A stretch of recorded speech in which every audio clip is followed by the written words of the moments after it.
एक गांव में सुरेश नाम का एक आदमी रहता था। वो बहुत ही शातिर चोर था, लेकिन काफी समय से उसे पुलिस ने पकड़कर जेल में बंद कर दिया था।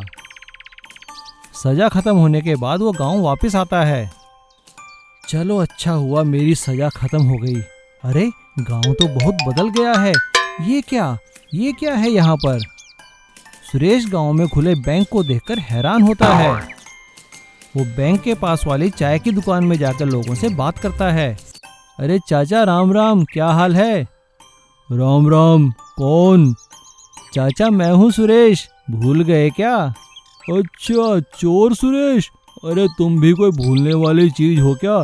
कब छूटे भैया जेल से? सुधर गए हो या अभी भी चोरी का इरादा रखते हो?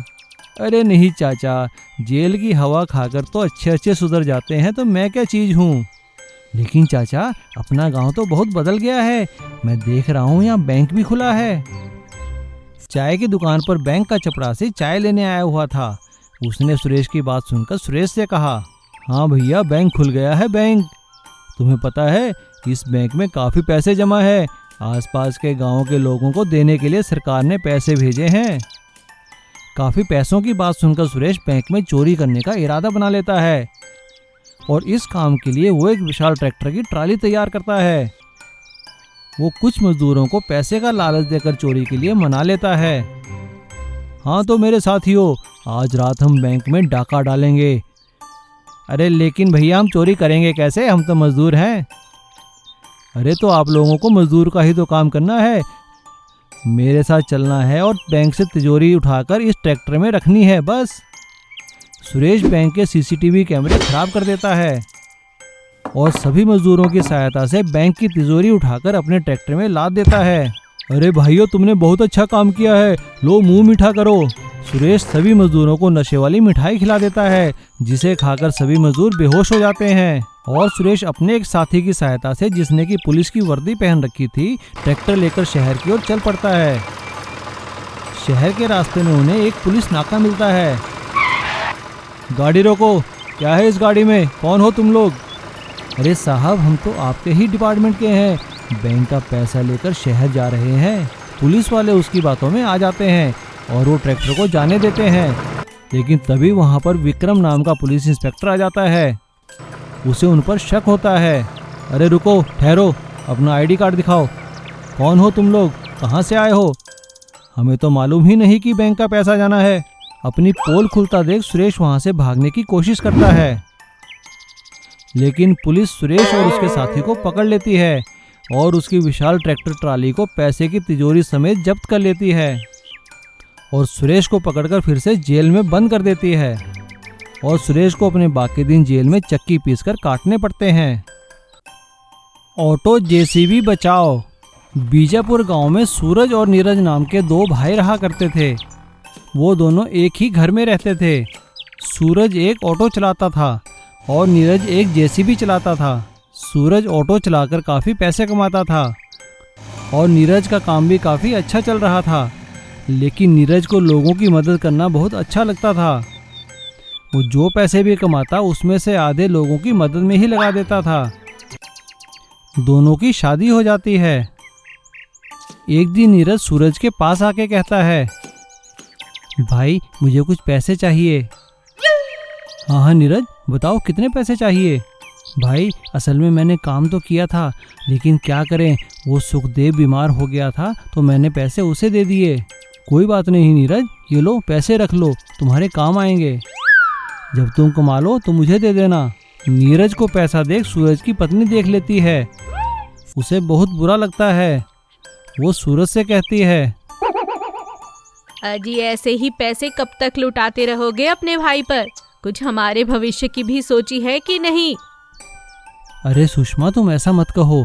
नीरज मेरा छोटा भाई है और उसे लोगों की मदद करना अच्छा लगता है। अगर मैंने उसकी कुछ मदद कर दी तो क्या बुरा है। उन दोनों की बातें नीरज की पत्नी कमला सुन लेती है। उसे ये सुनकर बहुत बुरा लगता है। वो जाकर नीरज से कहती है, ये देखकर मुझे बहुत अच्छा लगता है कि आप सबकी मदद करते हो, लेकिन अपने बड़े भाई साहब से हमेशा पैसे मांगना ये मुझे अच्छा नहीं लगता। व्यापार नहीं चलता तो कहीं नौकरी ही कर लीजिए। नीरज अपनी पत्नी की बात हंसकर टाल देता है। अरे कोई बात नहीं, बड़े भाई हैं, कह दिया तो क्या हो गया। कुछ दिनों के बाद नीरज फिर से सूरज के पास पैसे मांगने जाता है। सूरज उसे पैसे दे देता है, लेकिन ये देखकर सूरज की पत्नी बहुत नाराज हो जाती है। बहुत हो गया, मैं तो चली अपने मायके, बैठे रहो अपने भाई की सेवा करने के लिए। हाँ। ऐसा कहकर वो सामान बांधकर गुस्से में वहां से चली जाती है। सूरज ऑटो लेकर उसके पीछे जाता है। थोड़ी दूर जाने के बाद दोनों के ऊपर पहाड़ी से मिट्टी गिर जाती है। दोनों ऑटो सहित मिट्टी में दब जाते हैं। नीरज को जब यह पता लगता है तो वो जेसीबी लेकर वहां पहुंचता है और जल्दी से सारी मिट्टी हटाकर दोनों को हॉस्पिटल पहुंचाता है।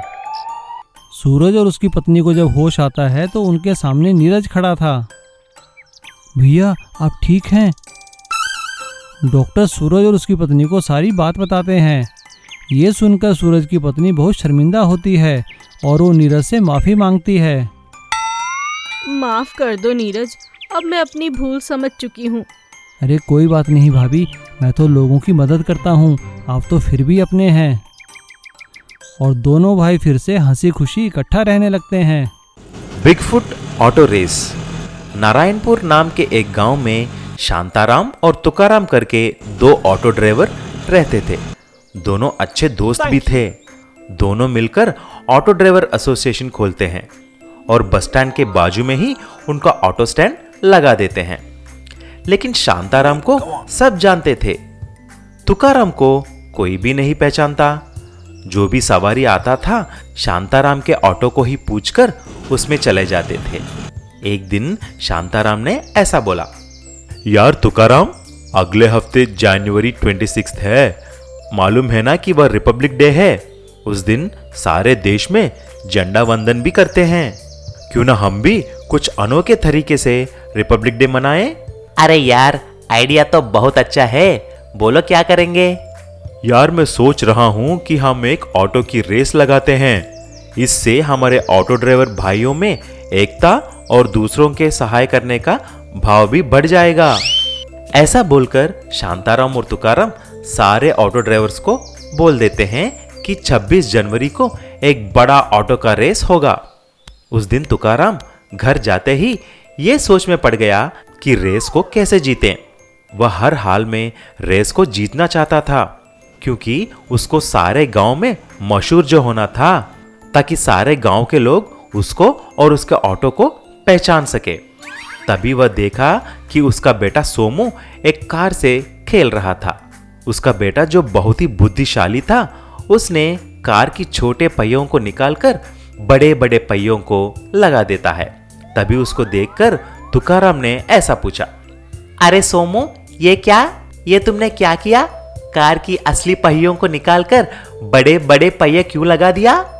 पापा जी, आपको मालूम नहीं क्या, बड़े पहिए लगाने से गाड़ी अच्छी चलती है, हम बहुत तेजी से जा सकते हैं। और दूसरी बात यह है कि मेरी गाड़ी मेरे दोस्तों की सारी गाड़ियों में से बिल्कुल ही अलग है। तभी तुकाराम के मन में एक ख्याल आता है। अगले ही दिन तुकाराम जाकर उसके ऑटो का टायर निकालकर ट्रैक्टर के बड़े बड़े पहिए लगा देता है। जब 26 जनवरी ऑटो का रेस का दिन आया, सभी उस बिगफुट ऑटो को देखकर दंग रह जाते हैं। ट्रैक्टर का टायर लगाने से उसका ऑटो बहुत ही ऊंचा हो जाता है, सारे ऑटो में से अलग दिखता है। शांताराम ने रेस को एक झंडा हिलाकर शुरू कर दिया। तभी तुकाराम का ऑटो सबको पीछे छोड़कर आगे निकल जाता है और तुकाराम रेस भी जीत जाता है। तभी शांताराम ऐसा बोला, बधाई हो तुकाराम, तुमने बहुत ही अच्छा ऑटो तैयार किया है। ये लो तुम्हारा इनाम 10,000 रुपए। तब से तुकाराम का बड़े पहिए वाला बिगफुट ऑटो सारे गांव में मशहूर हो जाता है। सभी लोग उसमें सवारी करके मजे करते हैं। Giant motorbike versus mini motorbike. Patalanpur नाम के एक गांव में माधवन करके एक बाइक मैकेनिक रहता था। उसको 2 बेटे भी थे, लंबू और छोटू। लंबू नाम के हिसाब से बहुत ही लंबा, मोटा और तगड़ा था, लेकिन छोटू अपने नाम पे बिल्कुल जाता था। वह हाइट में बहुत ही छोटा था। इसीलिए लंबू के पास एक बड़ा सा जाइंट बाइक था। उसके टायर भी बड़ा ट्रैक्टर के टायर जैसे थे, लेकिन छोटू की बाइक बहुत छोटी थी, अपने भाई के बाइक के सामने चींटी जैसे दिखती थी। एक दिन जब लंबू और छोटू अपने पापा के रिपेयर शॉप में काम कर रहे थे, एक लड़की स्वप्ना वहां पर आती है। अरे कोई है, मेरी बाइक खराब हो गई है, स्टार्ट ही नहीं हो रहा है, जरा देखिए तो। तभी लंबू अपना रुबाब दिखाने के लिए छोटू से ऐसा बोला, ए छोटू, क्या घिस रहे हो? जाओ जाकर देखो, कस्टमर आया है, जाकर कुछ फायदे की काम करो। तभी छोटू जाकर स्वप्ना के बाइक को देखता है और 5 ही मिनट में रिपेयर कर देता है।